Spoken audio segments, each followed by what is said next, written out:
ட்ராப்பாக கொடுக்கணும். அது இல்லாமல் நம்மக்கிட்ட வந்துட்டு லோஷன் இருக்குது. நான் எல்லாமே செபாமெடோட ப்ராடக்ட்ஸ் தான் யூஸ் பண்ணிகிட்டு இருக்கேன்.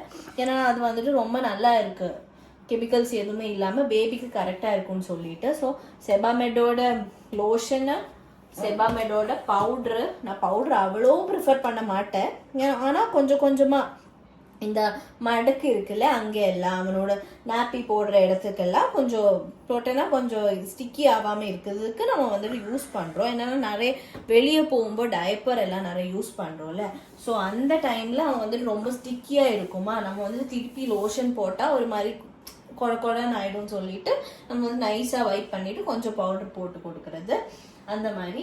அது இல்லாமல் இங்கே வந்துட்டு எல்லாருக்குமே டெக்கரேஷன் பண்ணுறது ரொம்ப பிடிக்கும். ஏன்னா இந்த பொட்டு வைக்கிறது, ஐப்ரோஸ் எழுதுனா தான் திக்காக வரும்னு சொல்கிறாங்க. எனக்கு தெரியாது அதனை பற்றி அவ்வளோக்கா. ஏன்னா அவினாஷுக்கும் எல்லாமே திக்காக இருக்குது, ஐப்ரோஸ் என்னை விட டார்க்காக இருக்குது. ஏன்னா அவங்களோட மம்மி வந்துட்டு நிறைய வரைஞ்சி கொடுத்துருக்காங்கன்னு சொல்கிறாங்க. ஸோ அதனால ட்ரெவனுக்கும் அப்பப்போ ஃபஸ்ட் ஸ்டார்டிங்கில் ஒரு ரெகுலராக ஒரு 1 வீக் 2 வீக்ஸ் அந்த மாதிரி ரெகுலராக வரைஞ்சிட்டு இருந்தாங்க. ஸோ நான்